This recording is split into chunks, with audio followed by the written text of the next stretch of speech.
It's a pivotal fall with the Fed set to cut and elections less than 3 months away. So how does that all affect metals? John Ciampaglia is the CEO of Sprott Asset Management. John, welcome back to Kitco. Thank you for having me back. Let's start with the macro picture, John. What's the key economic data that you're watching? We had labor and inflation data that would push the Fed to cut. Yeah, I think everything has been about inflation for pretty much 2 years. And obviously the Fed is waiting very patiently to cut interest rates and start the easing cycle. They seem to be completely fixated on inflation. That's what they want to slay. That's their primary objective. If the economy softens, which it currently is doing, I think that is an acceptable trade-off they're willing to make. That's not great for the average person out there, but inflation seems to be their primary focus, wanting to get it back to this magical 2% number. It's been very stubborn in terms of coming down. I think we're starting to finally see relief in terms of a lot of pricing pressure coming out of the economy on both the goods and services side. So I think we're cautiously optimistic that the Fed is finally going to cut rates, and market expectations are right now for a number of cuts for the balance of 2024, with potentially another 100 basis points next year. So that's going to bring a lot of relief to the economy, and we definitely think it's going to help bolster many of the precious metals. Are you in the hard or soft landing camp, John? I don't think I'm in any camp. I think I'm in the stall camp, which means the economy is not likely to hit a hard landing unless there's some kind of a calamity or a financial, disruption. But I think it's more of a situation of the economy stalling, which means it's just not growing. And that seems to be indicated, with a lot of the recent data where we're just not getting much growth. Remember, a recession is technically 2 consecutive quarters of contraction in the economy. We haven't quite seen that. The Canadian economy is clearly softer than the US economy, but you're starting to see signs that the consumer is tapped out. They're stressed out. You're starting to see that in corporate earnings, everyday items. People are cutting back. In the US, people have a luxury of having a 30-year fixed mortgage. We don't have that in Canada. And so as the mortgage book renews over the next 24 months, it's going to be a very difficult reset for a lot of people. It's the number one cost item in their day-to-day lives, people with mortgages. So if the Bank of Canada does not follow suit, and I think aggressively, I think we could see potentially negative quarterly growth in Canada. Let's turn to gold and metals, John. Gold, of course, has hit several all-time highs, but it's been a bit of an unusual move. In a recent Sprott blog post, you did note that gold's rise has been driven by central bank buying as well as Asian demand. We're kind of still waiting for the Western investors to turn their attention to gold, correct? Yeah, it's been a really odd market. Since October, when gold kind of hit autumn there, we've had this kind of stealth rally, and it's been grinding higher. And I should note that gold has obviously hit all-time record highs in almost every currency in the world. And the US dollar was kind of the last to go. But gold has been incredibly resilient in every currency. And it's been incredibly resilient this year, as you said, with the lack of Western investors for most of the rally we've seen since October. Now, the good news is the month of July, we saw a real, and what we follow in terms of that indicator is we look at inflows into gold ETFs globally. And after having a very soft Q1, July was a real breakout month. We've seen that in our own business as well. We had a strong rebound in our metal sales at Sprott. August, we've seen continued strength. So I think Western investors are starting to take notice. Now, why have they finally started to wake up? Well, I think they're starting to become increasingly concerned about potential disruptions in markets, because they're still concerned whether the Fed is a little bit behind the curve in terms of cutting rates. There's obviously a lot of US political risk.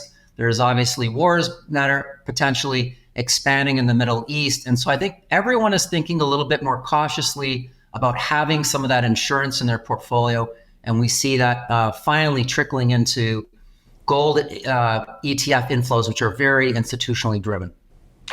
Speaking of noticing gold, John, the gold miners are supposed to be leveraged to gold. Still, I see the gold miner index, your GDX, is up about 21% this year, and we've already had a lot of the Q2s come out. That's not far off physical gold, which is up about 18% to date. That's from August 14th. What's going on? Yeah, well, again, we always like to remind people that gold as a portfolio insurance or an alternative currency, plays a very different role in a portfolio than gold stocks. Gold stocks obviously have leveraged the price of gold, but they also have a moderate correlation to stocks. So if the stock market were to crash tomorrow, gold stocks in the short term would fall, and gold probably would too, because people would be cashing in their insurance and finding easy liquidity. But the gold stocks obviously have been very frustrating to a lot of investors, including ourselves. I really chalk it up to lack of institutional interest. I mean, we talk to institutional investors right around the globe at Sprott. We're very active. And I'd say that they're just not paying attention right now. We obviously, as I mentioned, they're not paying attention to gold up until the last 6 weeks. And they clearly aren't paying attention to gold stocks, even though the results have been very good for many of the miners. And we're starting to see some interesting M&A, which is always a good sign that interest is coming back into the sector. So it is frustrating. They do represent good values. And I think they're probably going to be, a little bit behind the curve in terms of institutional interest. That, as I said, gold inflows in the ETFs have just picked up in the last 6 weeks. And I like to see that translate into stronger inflows for the gold mining ETFs. Thoughts on M&A, John? We saw Cisco and its windfall project taken out by Anglo for a $1.6 billion in cash. BMO seemed to paint the deal as bullish. An investor's note, it said the amount of cash put in the transaction was a, quote, surprise. Maybe another good sign that we're seeing a bit of recovery in the resource space, John? Yeah, look, I mean, I think a number of mining companies are attractive takeover targets because they haven't performed well. And what we see, not just in gold, but we see it obviously in the copper space as well, is it's often more attractive to buy a mine or a mine being built than it is to build one. And this is just because the cost inflation in the mining sector has been very high over the last few years. It's starting to level out. But it's very attractive to buy these assets if they're high quality assets in good jurisdiction. So we would expect this M&A trend to continue. We've seen it obviously in the copper sector. Everyone is strategically trying to position themselves and to bulk up. And it's mainly because of liquidity. Liquidity is so important today, particularly with institutional investors, that bigger is better. And I don't think this is an exercise in mining companies buying other mining companies just for the sake of being bigger, like they did in the last cycle, which turned out to be somewhat disastrous. But I think it's really about strategically finding the right assets to improve scale and diversify. What are the developments you're watching with de-dollarization and BRICs? Yeah, I think the most interesting thing is what the Central Bank of China is doing. China was buying enormous amounts of gold over the fall and the first quarter when institutional investors in the West weren't paying attention. And then, it's interesting to us in the last 3 months, they've signaled they've bought no additional gold. And I think it's a bit of a classic move by the Chinese. When a commodity price gets high, they love to kind of message the market, talk it down, and walk away. We've seen them do this in copper and lithium and cobalt. They love to talk the market down when they strategically want to buy more, and it can be effective. Putting aside the last 3 months where they've kind of sat on the sidelines, I think the trend is only one way, which is China is recycling all of their U.S. treasuries into hard assets like gold, and we would expect them to resume their buying. And it's inevitable. I think the Central Bank of China is going to do that, and individual investors are returning to gold in China after really the real estate market soaking up a lot of savings in China the last few years. I think it's fair to say that the real estate bubble in China has finally popped. A lot of capital is looking for alternatives, and gold is something that is near and dear to Chinese investors. John, how does silver look? Now, when gold moves, silver is really supposed to pop. But in another interview, you said that the demand picture for silver is quite mixed with just industrial demand as well as precious metal demand. Yeah, well, silver's obviously performing quite well this year, and it's doing its thing, which is starting to rally past gold. It's been very volatile, for sure. We've had a lot of days where we've had 3, 4, 5% daily moves. So it has been volatile. Now, the flows into the silver ETFs have been better relative to the gold ETFs. So that's interesting to us. And remember, silver is not generally preferred by institutional investors as a portfolio hedge. It tends to be somewhat more speculative. And central banks obviously don't buy silver because of just the challenges of storing big dollar amounts.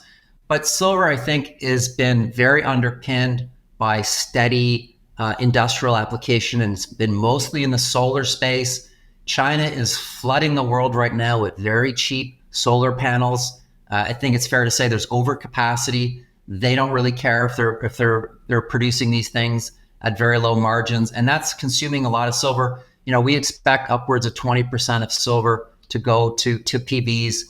But as I said, institutional interest seems to be perking up because the silver ETFs, including our own, have definitely had better flows in the last few months. So now, if you take a step back, we think silver remains incredibly cheap. It's mind-boggling to us that silver is still below $30. It obviously is way off its 2010 highs, and we would love to see it get back to $50. And we think it has the ability to do that over time. Speaking of energy transition, I think one of the biggest stories I've seen in mining is copper right now. Goldman Sachs called it the new oil a few years ago. You even announced a physical copper trust in June. However, copper is treated after a big run mid-year. Yeah, so copper had a really standout year at the beginning of the year. It's obviously pulled back about 20%. It got a little overheated, and once again the Chinese kind of signaled the price was too high, and they destocked and helped the price come down. I think long term the price and the market for copper are very constructive. I think it's very reflective of some of the M&A activity that's happening in the sector the last couple of years. The big mining companies are very focused on building up their reserves of copper. They see what's going on with this energy transition, how copper intensive it's going to be. It's everything from electric vehicles, solar, wind farms, air conditioning, but it's really being driven by very basic things like people in India buying air conditioners for the very first time, increasing the amount of energy consumption per capita. Many places in the world still use a fraction of electricity. We need massive build out of grid transmission, and that is all very copper intensive. And long term, I think it's very constructive. And once again, we're seeing companies focusing on buying assets versus building them. And the reason for that is quite simple.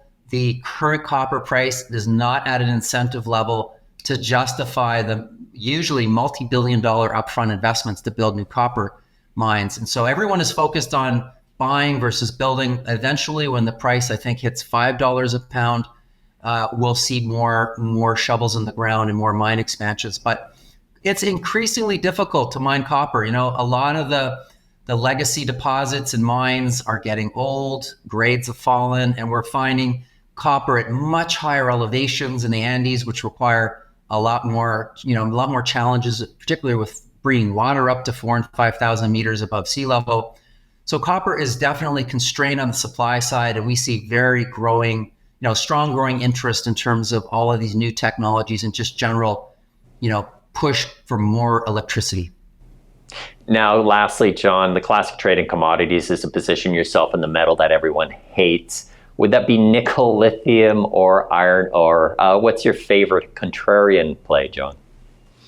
Yeah, I mean they're all struggling right now. I would say due to overcapacity. China is the classic case where they're flooding the market with steel. There's just way too much steel, and obviously the real estate sector there has really cooled off, and that's leading to a glut. Lithium is obviously really struggling here to find a bottom as EV sales are moderating. EV sales are still quite good, but they've obviously come down in terms of percentage growth over the last few months.